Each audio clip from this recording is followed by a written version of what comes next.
하나님의 말씀은 갈라디아서 3장 10절에서 18절입니다. 갈라디아 3장 10절. 무릇 율법 행위에 속한 자들은 저주 아래 있나니 기록된 바 누구든지 율법책에 기록된 대로 모든 일을 항상 행하지 아니하는 자는 저주 아래 있는 자라 하였음이라. 또 하나님 앞에서 아무도 율법으로 말미암아 어렵게 되지 못할 것이 분명하니 이는 의인은 믿음으로 살리라 하였습니다. 율법은 믿음에서 난 것이 아니니 율법을 행하는 자는 그 가운데서 살리라 하였느니라. 그리스도께서 우리를 위하여 저주를 받은 바 되사 율법의 저주에서 우리를 속량하셨으니 기록된 바 나무에 달린 자마다 저주 아래에 있는 자라 하였습니다. 이는 그리스도 예수 안에서 아브라함의 복이 이방인에게 미치게 하고 또 우리로 하여금 믿음으로 말미암아 성령의 약속을 받게 하려 함이라. 형제들아, 내가 사람의 예대로 말하노니 사람의 언약이라도 정한 후에는 아무도 폐하거나 더하거나 하지 못하느니라. 이 약속들은 아브라함과 그 자손에게 말씀하신 것인데 여럿을 가리켜 그 자손들이라 하지 아니하시고 오직 한 사람을 가리켜 내 자손이라 하셨으니 곧 그리스도라. 내가 이것을 말하노니 하나님께서 미리 정하신 언약을 430년 후에 생긴 율법이 폐기하지 못하고 그 약속을 헛되게 하지 못하리라. 만일 그 유업이 율법에서 난 것이면 약속에서 난 것이 아니니라. 그러나 하나님이 약속으로 말미암아 아브라함에게 주신 것이라. 오 하나님 아버지 은혜를 감사합니다. 오늘 이 하나님의 말씀을 잘 깨달을 수 있도록 하나님 성령 하나님께서 우리에게 친히 지도하여 주옵소서. 생각나게 하시고 잘 전하게 하여 주옵소서.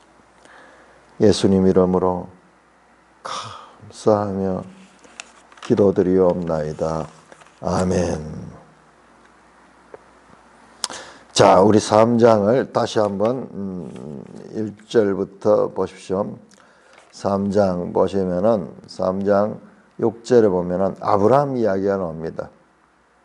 그러면서 7절에 믿음으로 말미암은 자들은 아브라함의 자손인 줄 알지라. 지금 누가 아브라함의 자손인가를 가르치냐? 아브라함의 자손.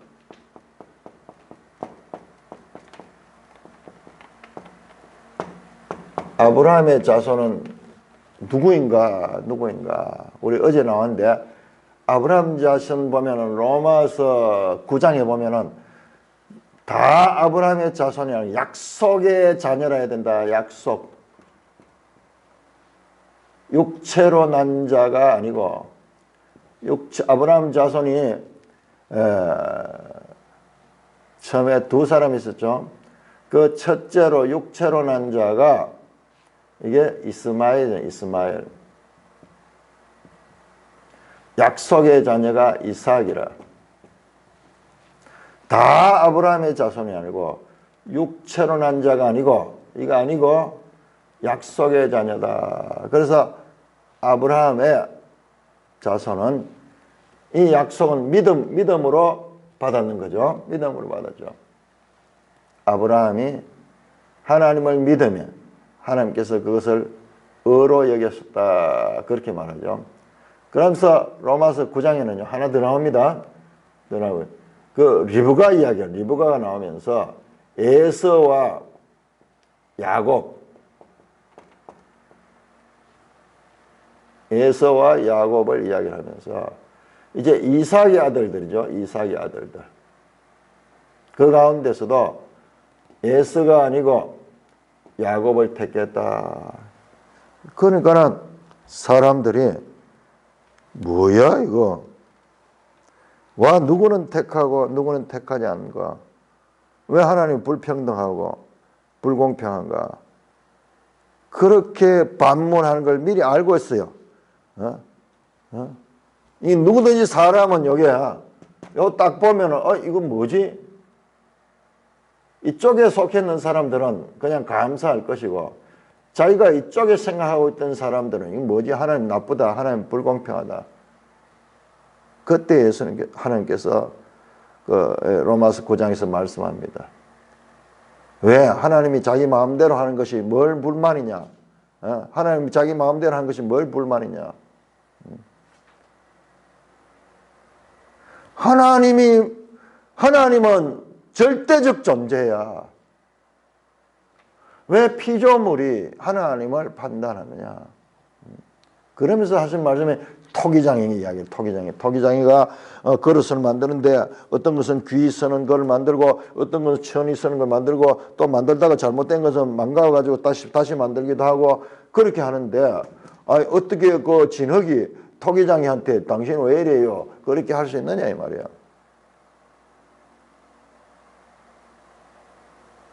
이 무서운 거예요 이게. 인간의 판단을 가지고 하나님을 판단해.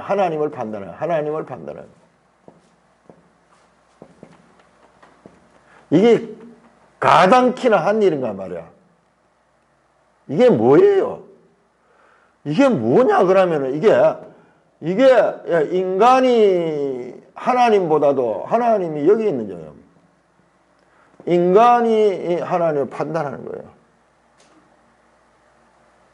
이게 말이 되느냐 이 말이야. 이건 피조물. 이게 창조주요. 내 판단으로는 이해되지 않고 내 판단으로는 불공정하게 보일지 모르지만은 그럼에도 불구하고 하나님은 창조주시고 하나님은 전능하신 분이고 하나님은 절대 선하신 분이다. 그것을 믿는 것이 믿음이야. 결국 이건 뭐냐? 믿음 없음이에요. 믿음 없음.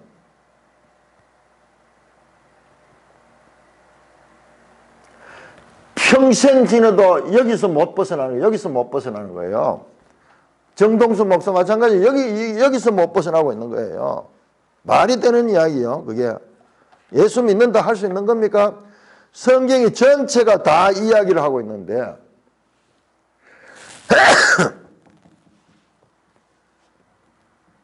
누가 아브라함의 자손이냐 이야기입니다. 계속 나옵니다. 우리 주제를 놓치지 않아야 돼요. 그러면 아브라함의 자손이라는 것은 결국 뭐냐 그러면은 이게 구원받는 백성이요.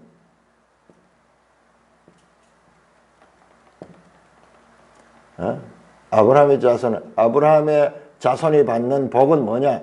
구원받는 거예요. 구원받는 거. 그런데 그 방법은 뭐냐? 방법은 믿음으로 의롭다함을 받는 거예요.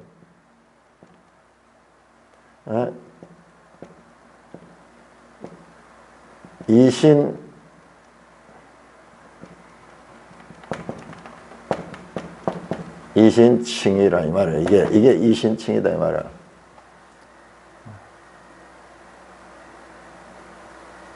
자, 아브라함의 자손은 믿음으로 의롭다함을 받는 구원받는 백성을 가리키는데 이 아브라함의 자손은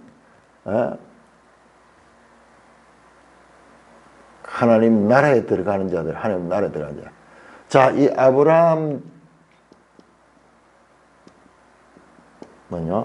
아브라함은 대전제예요. 대전제.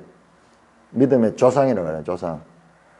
그러면요, 이 하나님의 이와 같은 구원의 계시가 아브라함에 속한 자가 누구냐 그러면 이 아브라함에 속한 자가 이삭, 야곱, 모세 쭉 연결됩니다. 후손들이죠. 이 계보를 따르죠.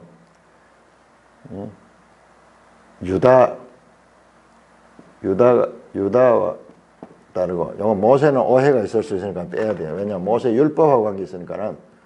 작은 이 아브라함 계보는 유다와 레위, 희한하죠. 요 레위와 유다가 그리스도의 그 모형이에요. 둘 다. 그러면서 다윗, 그리고요 아브라함 언약이죠. 언약으로 보는 게 좋겠네. 아브라함 언약이 어디로 이어졌냐 그러면은 이 족장 언약이나 이삭, 야곱 여기 다 포함이 돼요. 다윗 언약으로 연결돼. 다윗 언약. 그리고 그 다음에 뭐로 연결되냐면 이게 새 언약으로 연결돼. 여기에 포로기의 선지자 에스겔, 에레미야 줬던 이 새 언약도 여기 포함돼요.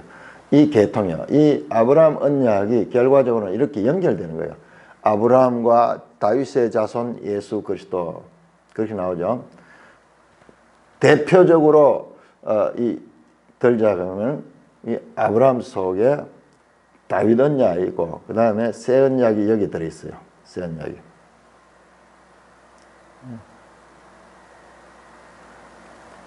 언약의 발전입니다. 언약의 발전.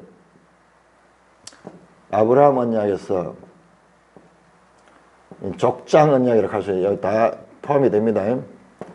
아브라함 언약에서 그다음에 그다음에 이제 다윗 언약으로 천년 결리네. 그다음에 한 500년 후에 하나님께서 새 언약을 주십니다. 새 언약.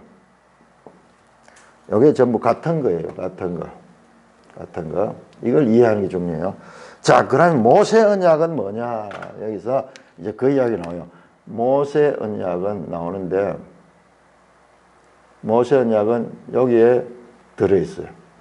여기에 이렇게 들어있는데 자, 노선이 다릅니다. 모세 언약은 어떻게 다르냐? 모세 언약은 율법이에요. 율법. 요 중간에 들어있어요. 요 중간에 들어있는데 여기에 이 용도가 어디까지냐 하면 한시적. 시제가 시간이 여기서부터 여기까지만 가능해요. 요 중간에 삽입돼요. 삽입구예요. 이걸 알아야 됩니다. 자, 요거는 행위 언약이에요. 행위 언약. 나머지는 다 은혜 언약이에요. 은혜.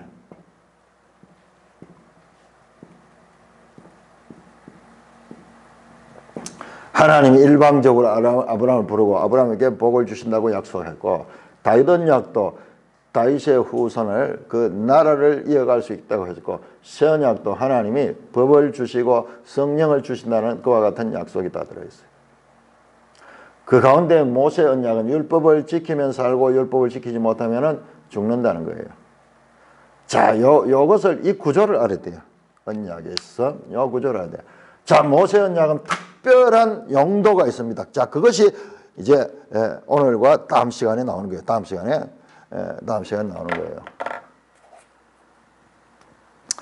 자, 10절입니다. 자, 아브라함의 자손이 누군가? 그 이야기입니다. 아브라함 자손은 결국 구원받는 백성이고 하나님의 은혜로 말미암아 구원을 받는데 이 은혜가 믿음으로 연결됩니다. 믿음은 하나님이 주시는 거예요. 하나님이 주시는 거. 믿음으로 말미암아 의롭다함을 받는다. 그거로 연결이 됩니다.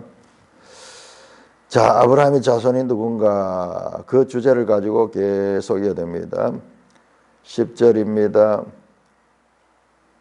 무릇 율법 행위에 속한 자들은 저주 아래 있나니 기록된 바 누구든지 율법책에 기록된 대로 모든 일을 항상 행하지 않은 자는 저주 아래 있는 자라. 자, 지금 단어 가운데 저주라는 단어가 나옵니다. 저주가 계속 나옵니다. 이거 잘 봐야 됩니다. 지금 사도 바울이 엄청난 이야기를 하고 있어요. 저주라는 이야기가 지금 이게 뭐예요? 율법을 어긴 결과 복을 받고 저주를 받잖아요. 순종하는 자는 복을 받고 불순종하는 저주를 받잖아요. 그 불순종은 저주죠. 지금 그 이야기예요. 율법 해석은 저주하랬다. 왜? 왜 저주하랬냐? 그러니까요. 사실은 우리 복과 저주를 신명기 28장에서 말씀했지만은 결과적으로는요. 하나님은 저주받을 걸 알고 계셨어요. 그래서 길게 나오잖아요. 15절부터 28장 15절에서 63절까지가 이게 저주의 결과, 저주의 결과. 불순종해서 저주를 받는 거예요. 자, 그 이유가 뭔가 설명이 됩니다. 기록된 바 누구든지 율법책에 기록된 대로 모든 일을 항상 행하지 않은 자는 저주 아래 있는 자라 하였습니다. 율법은요, 좋은 것입니다. 그런데 문제는 뭐냐 그러면은 이 율법의 모든 기록된 것을 항상 행해야 돼요. 한 번 이렇게 법을 지켰다고 되는 것이 아니라 그 모든 것 600가지의 13가지의 법이 있다 그러는데 그 법 가운데서 612개를 지키고 하나를 지키지 않아도 그것은 율법을 범한 것입니다. 뿐만 아니라 어느 때는 613개의 법을 다 지켰지만은 그러나 어떻게 하다가 좀 마음이 방심하는 사이에 또 이 법을 어기게 되는 거예요. 항상 행해야 되는 거예요. 항상. 301년 365일 가운데 364일 동안도 법을 잘 지키고 모든 법을 완벽하게 다 잘 지키지만 하루하루 잘못 지켰다. 그러면은 그것이 다 죄가 되는 거예요. 죄가. 그러니까 저주 자체인 거예요. 율법 자체가. 율법 자체가 인간에게는 저주인 거예요. 왜? 우리가 그 모든 것을 항상 지킬 수 없기 때문에 그 말입니다. 그 말입니다. 자, 율법에. 자, 그러면은 이 지키지도 못할 율법을 왜 주셨을까? 그 이야기가 이제 곧 나온다고요. 19절부터 나온다. 그러면 율법이 무엇이냐? 우리의 의심 나는 거, 우리의 의문 나는 거에 대한 답을 풀어주고 있다고요. 자, 일단 그것을 알아야 돼요. 자, 그래서 저주다. 율법 행위에 속한 자들이 저주 아래 있다. 왜? 항상 모든 것을 다 지켜야 되는데 그럴 수는 없기 때문에. 자, 우리 로마서 보세요. 로마서와 갈라디아서가 어떻게 연결되는가? 로마서 4장.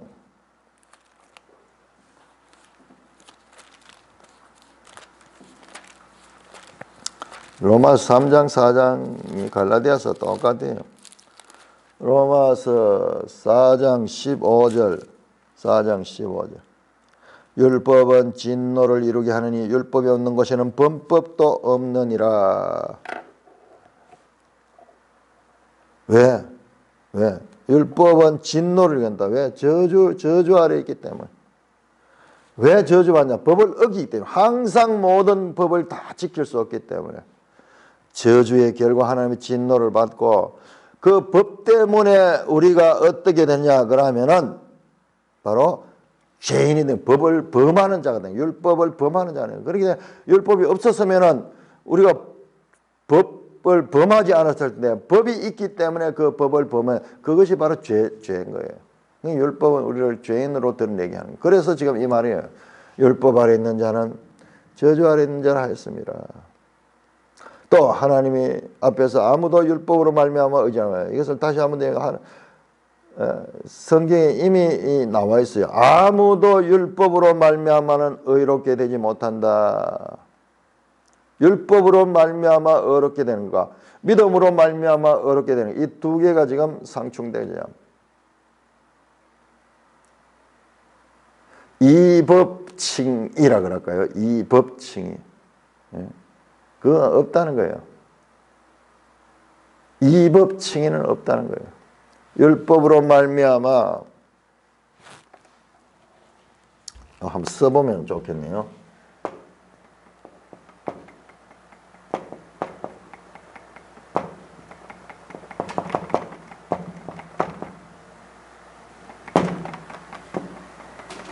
율법으로 말하면 이 법칭의.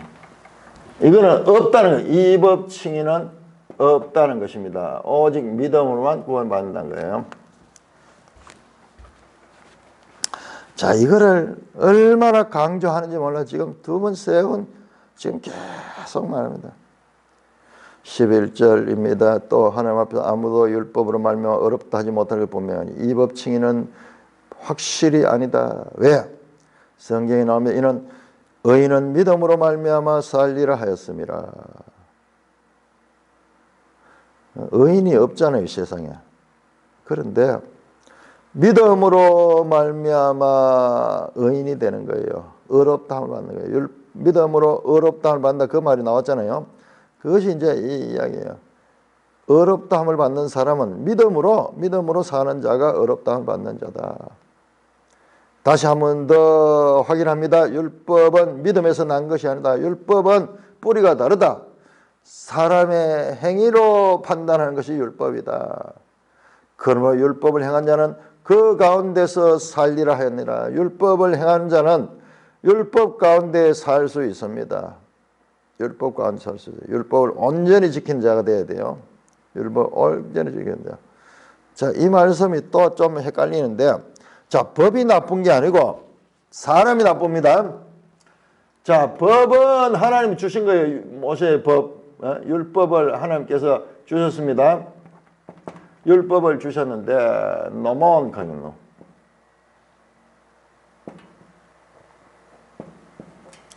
넘어온 율법을 주셨습니다.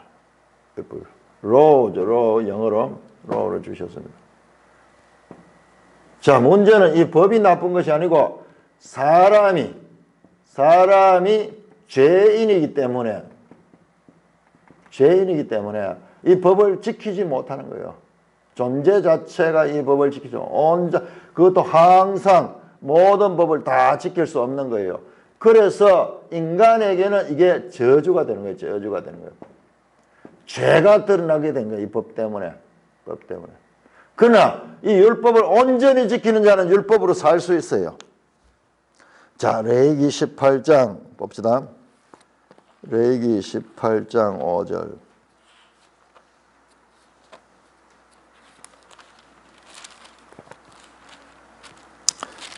레위기 18장 5절. 너희는 내 규례와 법도를 지키라. 사람이 이를 행하면 그로 말미암아 살리라. 나는 여호와니라. 이 법칭의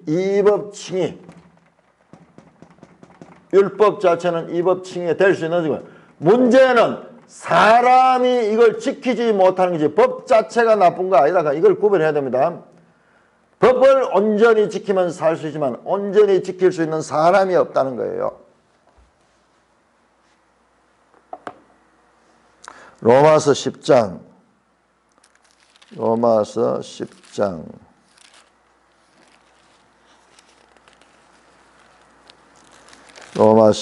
5절 보세요. 모세가 기록하되 율법으로 말미암아 의를 행하는 사람은 그 의로 살리라 하였거니와. 율법을 다 행하는 사람은 그 율법의 의로 이 법칭이 될 수 있습니다. 그렇지만은 이 법 자체는 그렇지만은 그 법을 지킬 수 있지 못하는 사람이. 그래서 이것이 율법이 저주가 되는 겁니다.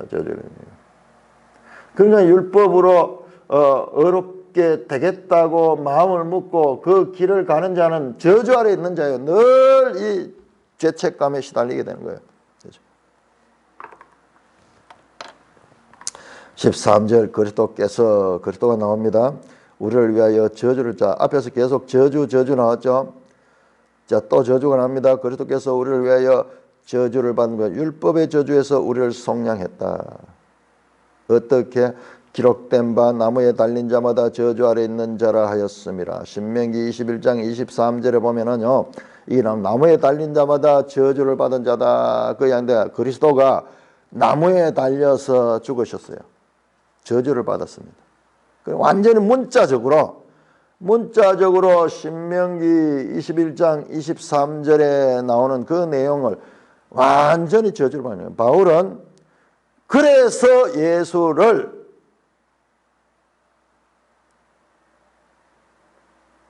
믿는 자들을 죽이려고 하는 거야. 말도 안 되는 저주받은 인간, 율법에 의해서 저주받은 인간을 그리스도로 믿는다 하는 거, 이거 있을 수 없다. 이건 이단 중에 상이단이다. 그러면서 바울은 말씀에 확실한 근거를 가지고 그리스도인들을 박해했던 겁니다. 그런데 그 사건이 맞아요. 완전히 저주를 받았지만 그 저주는 자기 죄로 인해서 받은 저주가 아니고 우리를 대신하여 저주를 받은 것이라는 것을 알게 되는 거예요. 우리를 속량하셨다 그래요. 율법의 저주, 우리를 속량했다. 속량하는, 대속했다 하는 거죠. 값을 치렀다. 그리스도의 죽음이, 나무에 달려 저주받은 그 죽음이 우리가 받을 저주를 대신하는 그와 같은 속량의 의미를 가진 거죠. 이거 언제 알았느냐, 바울이. 이 다메섹에서 알게 되는 거예요. 다메섹에서 알게 되는 거예요. 그래야 그는 바로 예수님이 나무에 달려 저주를 받은 그것이 바로 모든 사람을 율법의 저주에서 속량하는, 대속하는 그와 같은 의미를 가진 것을 알게 되면서 그는 완전히 삶이 바뀌어서 그리스도를 전파하는 자로 변화된 것이 바로 이와 같은 배경이 있는 것입니다. 이는 왜 나무의 저주를 받은가? 예수님께서 이는 그리스도 예수 안에서 아브라함의 복이 이방인에게 미치게 하고 또 우리로 하여금 믿음으로 말미암아 성령의 약속을 받게 하렵니다. 이 아브라함의 복이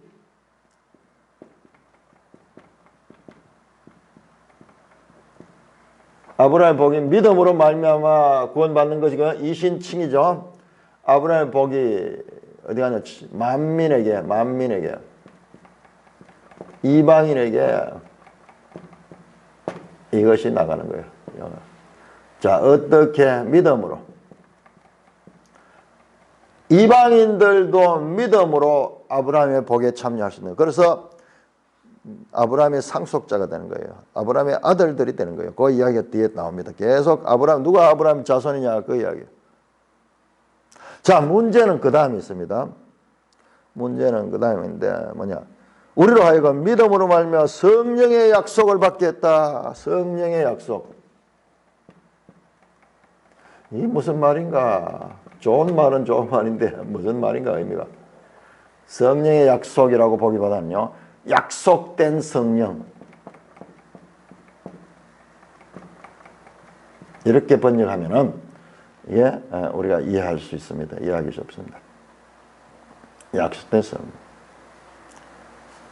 제가 앞에서 말했습니다. 앞에서 이걸 지금 중요합니다. 이게 아브라함의 약속 속에는 다윗 언약도 그 속에 포함 들어가고 새 언약도 그 속에 들어가 있어요. 결국 하나님의 백성, 구원받는 하나님의 백성을 이야기하는 거죠. 이것은 상위 개념, 아브라함 복이라는 이 상위 개념 속에 다윗 언약이 있고 그 다음에 새 언약이 있는 거예요. 그러니까 사실상 창세기에서 아브라함에게 성령을 준다는 말은 없었어요. 성령을 준다는 말은. 창세기 안 나왔어요. 다윗 언약에도 없습니다. 언제 나오냐? 이건 성령은 새 언약에서 나와요.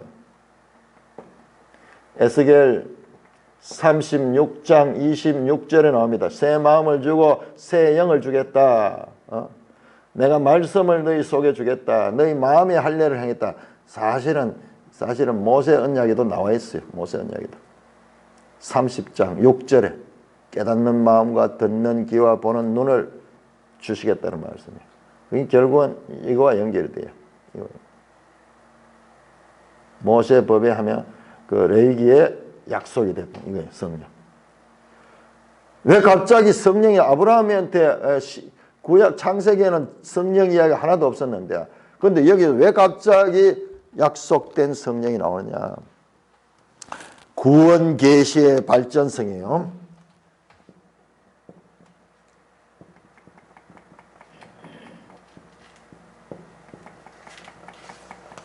정확하게 풀어지는 거예요. 이게 없으면 구원 계시의 발전성이 없으면 이해가 안 돼요. 뭐 좋은 말인데 믿음으로 말미암아 성령의 약속을 받겠다. 그러면서 믿음과 성령의 약속이 지금 같이 나타나요. 믿음과 성령. 성령의 관계 어제도 나왔죠. 이 상호관계, 유기적인 관계다. 유기적인 관계다. 성령이 있으니까는 믿음을 가지게 되고 듣고 믿을 때 성령이 임했고 어제 나왔죠. 그 사도행전에 고넬료 집에 그 베드로가 말씀을 전할 때 그들이 성령을 다 받았어요. 가시적인 성령을 받았잖아요. 가시적인 성령. 그 이야기예요. 이방인들이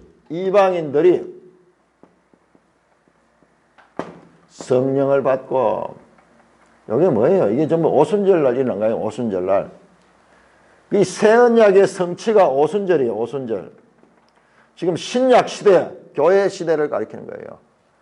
자, 그래서 이 아브라함 복이 좀 더 구원 계시의 발전성에 더 드러나는 거예요. 드러나는 거예요. 믿음으로 구원을 받고 그다음에 성령이 그들에게 역사해서 그와 같이 구원에 이르게 된다. 이방인들이 성령을 받는다. 이게 전부 다 종말론이에요. 종말론적. 자, 이 성경에서 종말론의 것은 뭐냐? 그러면 예수 그리스도 초림부터입니다. 예수 초림부터 시작된 거예요. 재림까지. 자, 그러니까는 이방인들에게 성령이 임하고 교회가 생겨나고 믿음으로 말미암아 구원을 받는 이 모든 것은 종말론적인 것과 같은 사건인 거예요. 왜? 예수님의 초림 때부터 시작돼서 지금도 계속되고 있는 거기 때문에 우리도 지금 여기에 포함이 되어 있는 거예요. 그 이야기를 지금 하는 거예요. 그 이야기를 하는 거예요. 내가 이 부분이 잘 풀어지지 않았는데 성령의 약속은 뭔가 이걸 보니까는요.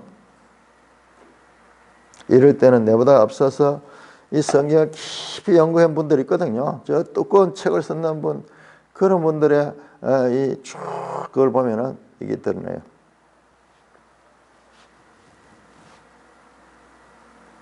성령의 약속도 아브라함의 복과 연결됩니다.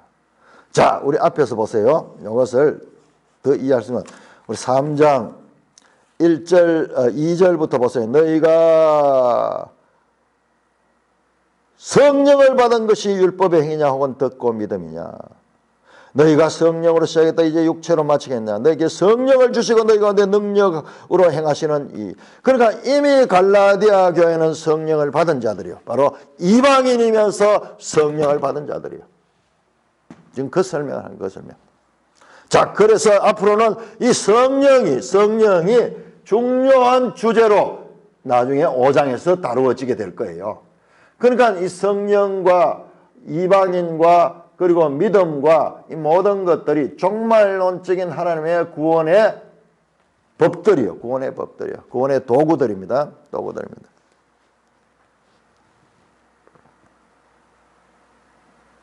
(15절입니다) 형제들아 내가 사람의 예대로 말하니 사람의 언약이라도 전한 후에 아무나 패하거나 따지 못하느라. 이 약속들은 그러면서 약속이라는 말이 계속 나옵니다.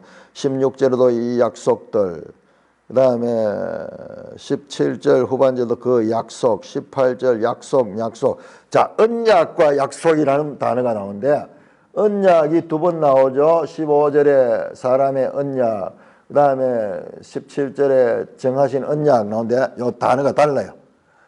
이 원어가 달라요. 언약은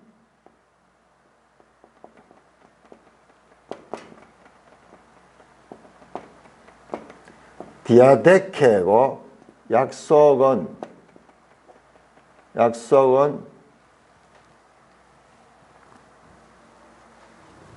에파겔리아.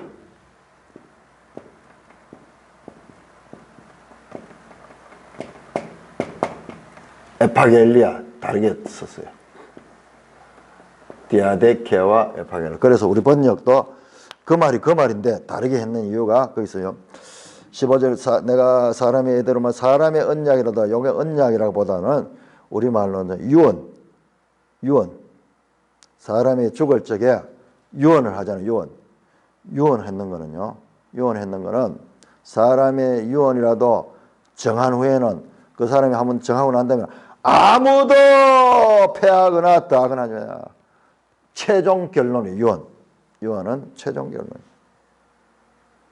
그 뒤에 누가 가필할 수 없습니다. 그렇듯이 그 사람의 이 관행이죠. 이 세상의 법도 그렇듯이 그 법에 비추어서 이제 약속들을 설명해요. 16절 이 약속들은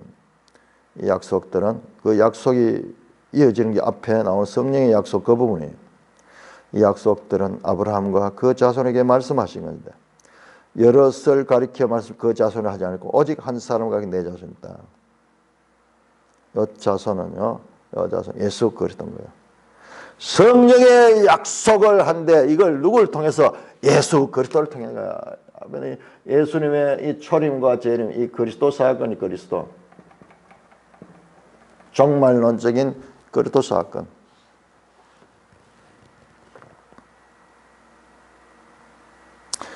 바로 그리스도다 곧 그리스도다. 한 사람을 가리켜 곧 그리스도다. 그 그리스도가 이 약속을 성취하는 거예요. 17절 내가 이것을 말하노니 하나님께서 미리 정하신 언약을 430년 후에 생긴 율법이 폐해지면 그 약속을 헛되지 못한다. 무슨 말이냐? 바로 사람의 언약도 폐하거나 더하지 못하는데 바로 이것이에요. 지금 아까 내가 붉은 것이 있었던 모세 언약. 자, 모세 언약은 중간에 삽입되어 있습니다. 아브라함 언약보다 훨씬 후에 시간적으로 430년 후라고 되어 있는데 시내산 언약이 있고 아브라함 언약에서 430년 후에 시내산 언약을 받은 거예요. 그러니까 순서가 뭐냐? 아브라함의 언약은 믿음으로 구원을 받는 거고 이 모세 언약은 율법 행위로 구원을 받는 거예요. 율법 행위. 여기 요 중간에 주어졌는 거예요. 중간에 주어졌는. 왜 그러느냐? 그 설명을 이제 할 거예요. 그까지 우리가 아는 게 중요해요. 그까지 모르면은 늘 헷갈리는 게요. 뭐 그러면 하나님 왜 율법은 왜 주시며 뭐 율법을 지키면 복을 받고 그런 이야기는 왜 있는가? 도저히 우리가 이해 안 되잖아요. 자, 일단 여기에서 모세 언약은 중간에 삽입된 거다. 여기 그리스도가 오시기까지. 그 다음에 이 아브라함 훨씬 이후에. 그러니까 우선은 뭐냐? 이 믿음으로 의롭다함을 얻는다는 이 아브라함 언약이 이 모세 언약보다도 430년이나 앞서서 정해진 것이다. 그러므로 나중에 생긴 것이 먼저 생긴 것을 헛되게 못한단 말이에요. 사람의 유언도 한번 정하고 나면은 끝인데 뒤에서 어떻게 할 수 없듯이 마찬가지로 하나님의 아브라함 언약도 뒤에 생긴 것이 그것을 효력을 멈추게 할 수는 없다. 18절 만일 그 유업이 율법에 난 것이 약속에 난 것이나 그러나 하나님이 약속으로 말미암아 아브라함에게 이것은 약속으로 줄 거다.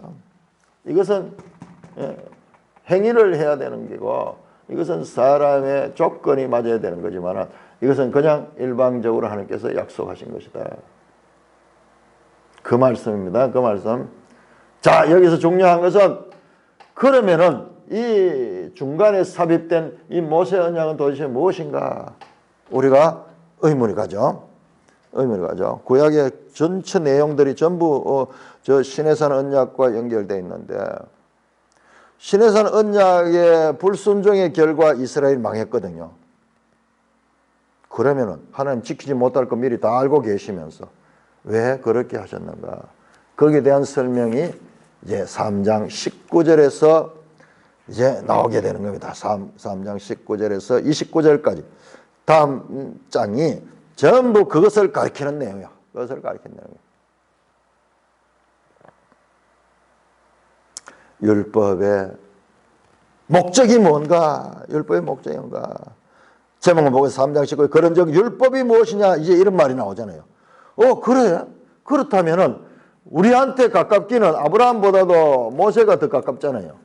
그리고 성경 모세 오경을 다 기초해가지고 이 모세의 법을 가지고 구약이 전부 다 적용이 됐는데, 그래서 이 모세의 법은 이와 같은 이 삽입된 건데 이 목적이 뭔가 그것에 대한 설명을 해주고 있는 거예요. 하나님은 우리에게 그냥 믿으라 하지 않고 하나님의 구원의 경륜을 이렇게 자세하게 풀어서 우리 하나님의 백성들이 알 수 있도록 이 말씀을 기록하고 있는 것입니다. 찬송가 436장입니다.